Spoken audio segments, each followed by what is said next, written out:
Hey everyone out there, welcome back to Radio Free Decipher. I'm Kyle Hoyer, and with me as always, Evan Lorenz, and I'm happy to be here. And we are joined today, today's special guest is that's right, Tom Lischke of the TCG Design Studio. How you doing?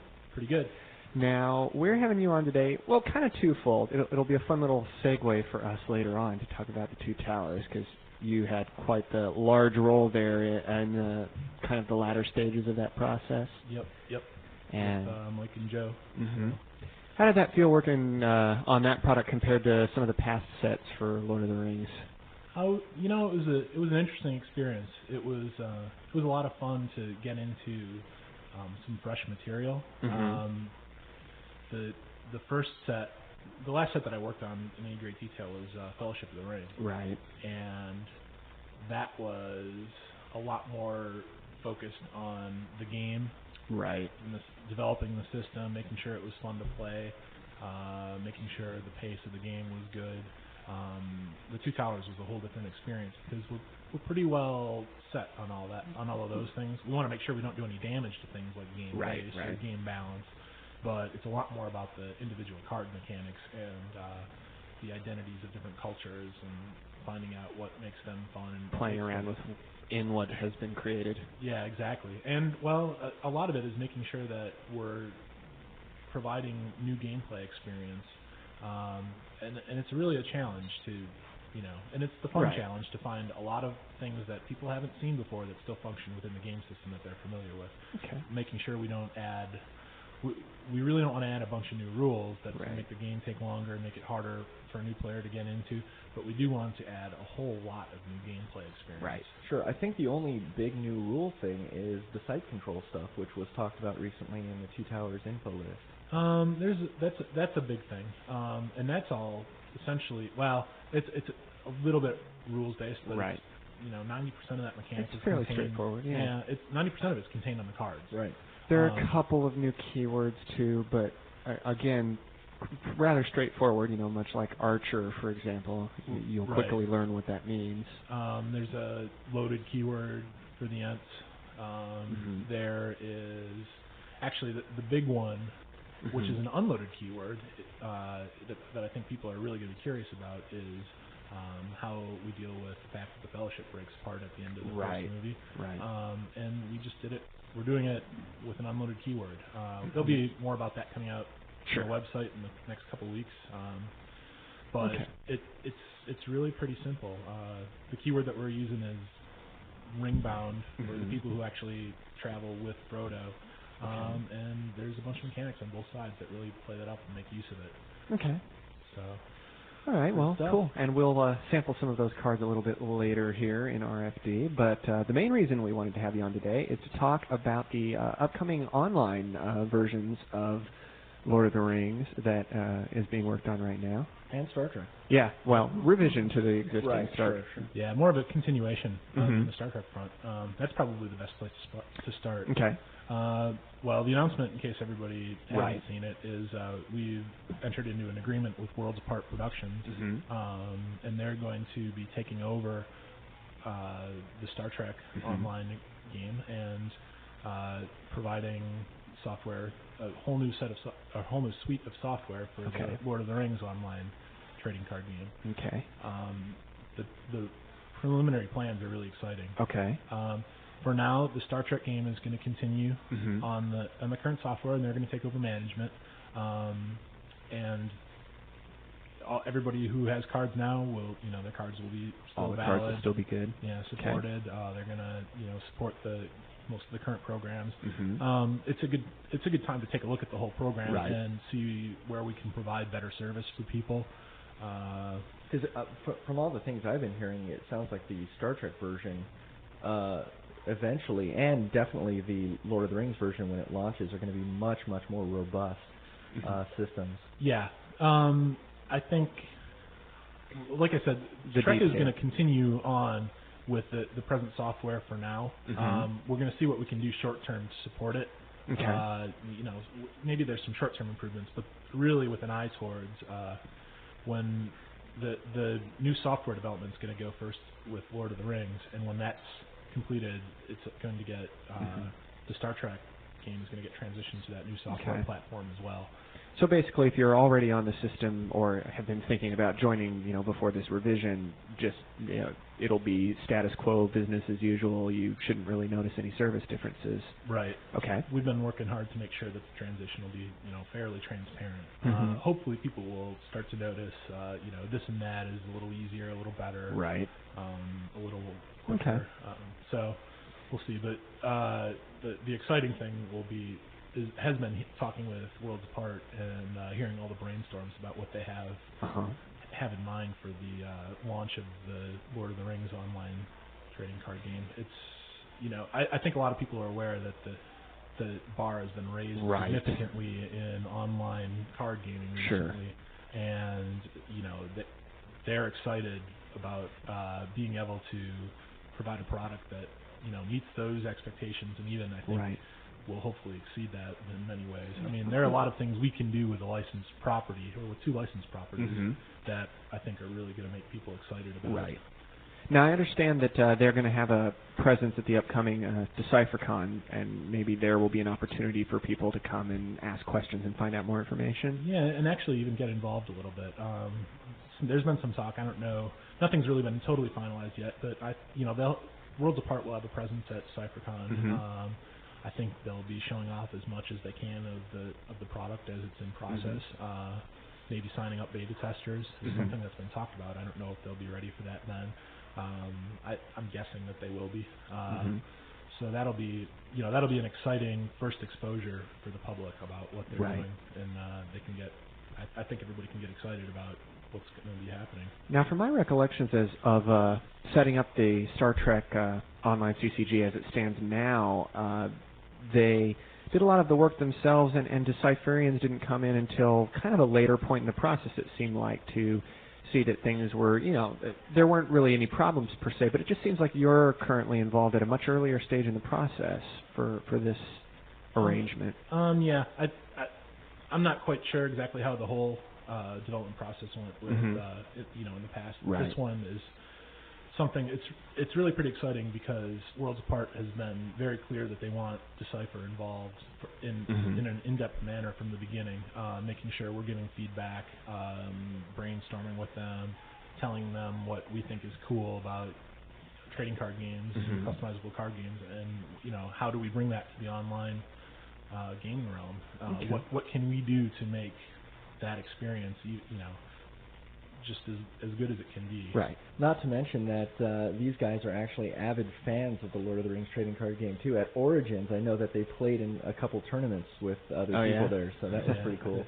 Yeah, Origins or Gen Con? I'm sorry, Gen Con. Yeah, you're right, Gen Con. I didn't know if they had gone up there a little bit earlier. But yeah, if you played in tournaments at Gen Con, there's a fair chance you were playing against one of the guys from Worlds Apart. That's cool. Yeah, it's neat. I think a way that it's been described is the old software is a little bit more about the technology and not about the game, and I really think that the new software is going to be about the game, full rules enforcement, Great. some real nice features that are really going to make it fun to, they'll take care of all the overhead and let you get to the fun parts of partaking in a TCG. Sounds really good. Yeah. All right.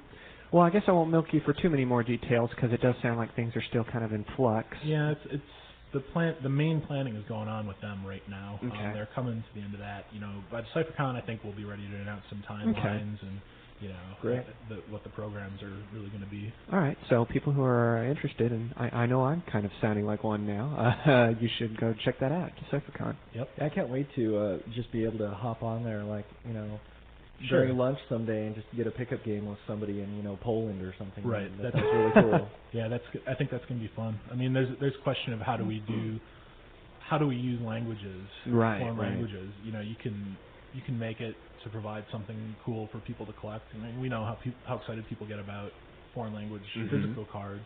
But another way to go is just to translate everything into everybody's own language. Right. Just flip a switch and translate. What country are you from? And then everything's in your language, and you can play seamlessly with somebody from another part of the world. The chat stuff will, of course, be dependent on whether or not you know their language, but just the gameplay itself, though, should be just fairly transparent. Excellent. Really cool. So. Right. Well, thanks for joining us today. Sure. And we look forward to all of that good online stuff. I know definitely I'm looking forward to it. Me too. Okay. Thanks, guys. Thanks, Tom. So we turn now to the sort of second part of the That's broadcast. right. And as the title on this episode of RFD says, it is Second Annual Spoiler Day. Yes. Now, this is a funny mobile holiday, Annual Spoiler Day. Those of you who are longtime RFD listeners will recall that the first one was, I think, in like April of 2001. Yeah, I don't know. And then it came around to this year being Spoiler Day, and it was like, oh, well, we don't have approvals on anything, and we can't really spoil anything, so we were like, well, we'll just push it back to another day. Okay, so here it is. It's Second Annual Spoiler Day. Who knows when the third one might be. Today I have 4 spoilers that is from a lot. the Two Towers. Okay. One of them is I'm going to spoil just because it has a funny name. Okay. 2 of them I'm going to spoil because they're sort of polar opposites of each other. Okay. And then one I'm going to spoil because it is the King Daddy of all minions in the set. Okay. Sounds like you're getting a lot of turf covered here. I'm trying to. All right. First, the one that has a funny name. Okay. This is a dwarf condition. Has 1, costs 1 to play it, 1 Twilight. It is unique, and it is Here is Good Rock. Can you see Gimli saying that? Here is Good Rock. I'm sorry, I do a terrible Gimli. That's all right, man. It says it is a tale. It says plays to your support area. Skirmish, stack a free people's card from hand here to make a dwarf damage +1. Okay. So, wow. Okay. Get Gimli with some strength, and he should be adding lots of wounds to the minions. Now, of course, since you're stacking cards there, what happens is you're losing them from, they're building up on there throughout the game, and you're no longer having them in your discard pile. Maybe. Well, yeah. There's more on cards. The surface of it. There's a lot more cards in the dwarf culture that we're not covering today, but yes. Theoretically, you are stacking a card there. That you would not normally be able to get back. But it's any Free People's card, right? That's right. This is unlike, there are some existing stuff in the game now that's for like Gondors. Right. This is any card, so there's a little bit of freedom there as well. Interesting. Very fun. Okay. Here is Good Rock. Okay. Sorry, I just had to do that again. I'm sorry. The quote down at the bottom here. The lore. It says, "Give me a year and 100 of my kin, and I would make this a place that armies would break upon like water." Oh, very nice. Anyways. Now, I assume there's still not quite the rarity number set. Rarity numbers. Do you know what rarity it is? I don't. You don't? No. Wow. So mysterious. I could look it up, but let there be not some right speculation now. about that. Yeah. Okay. Okay. The second card that we have today is the first of the 2. The pair. The pair that kind of work in opposite to each other. It is a Dunland culture card for 0 Twilight. Okay. It's free. It is a free. It is called the War Club. It sounds like a possession. It is. It is a possession hand weapon, as a matter of fact. And it gives +2 strength. Okay. So it's got the little shield off the left-hand side, +2 strength. It says, bearer must be a Dunland man. Each time bearer wins a skirmish, you may discard 2 free people's possessions. Wow. That's kind of early. That is very strong. Very strong. Yeah. Especially since I announced recently on the Two Towers info list that the average strength of the Dunland minions is 9.3, which is the second highest strength of all minion cultures. Well, +2, so 11.3. Yeah. Nice. And so, some Dunland guys going to be winning some skirmishes and discarding some possessions. So, ouch. Strong card. Okay, and the mirror of this. Oh, I'm sorry. Oh, yeah, we didn't even finish. The flavor. The lore. The lore. That's what we call it, right? Yes. Says the wooden weapons of the wild men slew scores of unarmed villagers. Yeah. Slew them. Yeah, it's important that you read the lore because it's a lot of work, man. That's what I'm doing on the second edition right now, and I've all week long, man. So this is important stuff. Tough stuff, huh? All right, now the sort of polar opposite of that is a Rohan culture card for 1 Twilight cost. It's called Weapons Store. It is not unique. By the way, the War Club is not unique either. Okay. Weapons Store. It's a condition. Right. It says, plays to your support area. Fellowship : exert a Rohan man to play a hand weapon from your discard pile. Okay. Bum, bum, bum, bum. So some retrieval. That's right.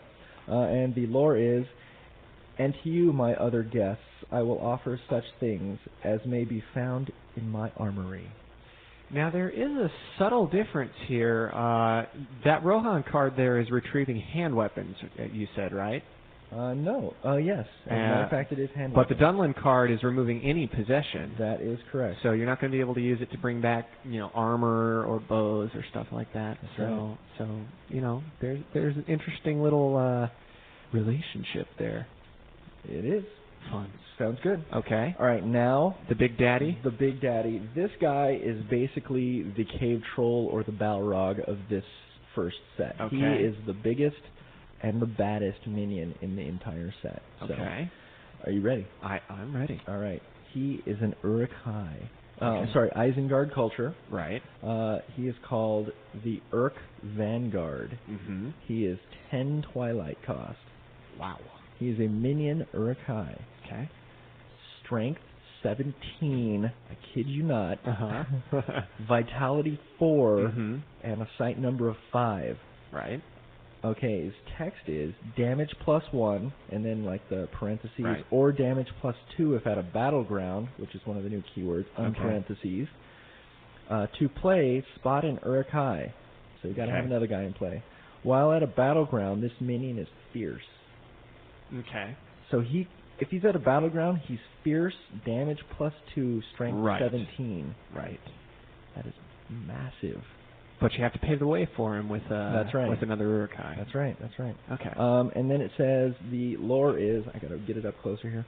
These are Uruk-hai. Their armor is thick. Their shields broad. So, cool.